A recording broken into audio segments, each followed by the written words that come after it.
Hey everyone, it's Jamie from BestNerdLife and welcome to another game review. Now, as a man born and bred in Yorkshire, I take every opportunity to talk about Greggs. I also take every opportunity to eat in Greggs, especially when it comes to breakfast. Their bacon baguettes are a true British classic. So when I came across the unofficial Greggs Northern Pastry Shop Simulator game, I leapt at the chance to play it.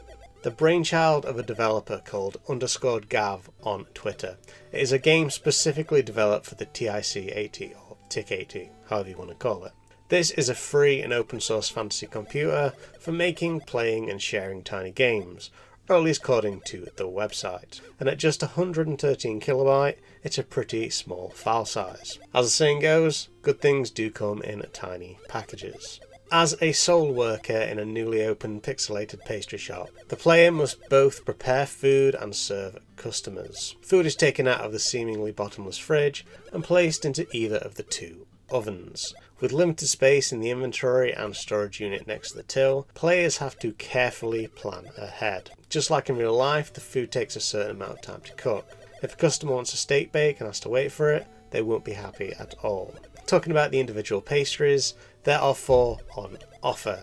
Aside from the aforementioned steak bake, there are also sausage rolls, chicken bakes and cheese and onion bakes to cook. For dessert, both Yum Yums and eclairs are available to sell. Each one has a quirky description attached, with my favourites being the sausage rolls, described as classical tubed meat rods.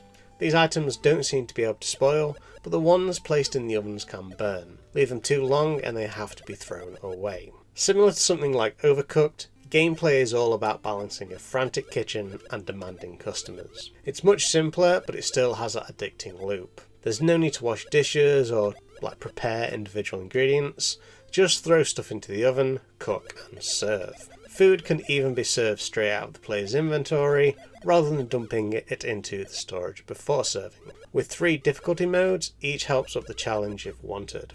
Things like changing the cooking time and removing item names make the game harder. Because of the purposely designed limitations of the computer it is played on, Greggs Simulator is a nice and crunchy pixel masterpiece. With just 240 by 136 pixels and 16 colours to play with, graphics are not the most advanced, which is fine as this all adds to the experience. And thanks to Retro Deck, it also plays wonderfully on my Steam Deck, albeit with a few button modifications. For those who want a less involved experience, it can be played directly from the browser. Whilst a completely enjoyable game already, it would be nice to see more things added. Maybe some more products to sell or some extra parameters to contend with. Maybe food can expire after being cooked, for example, or a smaller starting budget. It would be great to flog some stone cold pizza to an impatient and irate customer.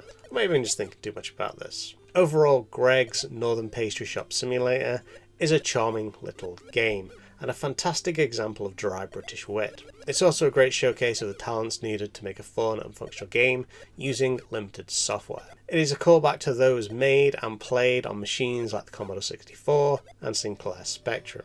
For those reasons and the fact I get to make a video about a Greggs related game, it's a must play for me. But in any case, if you enjoyed this video, then by all means like, comment, subscribe, do all that social media goodness, and as always, keep living that best nerd life.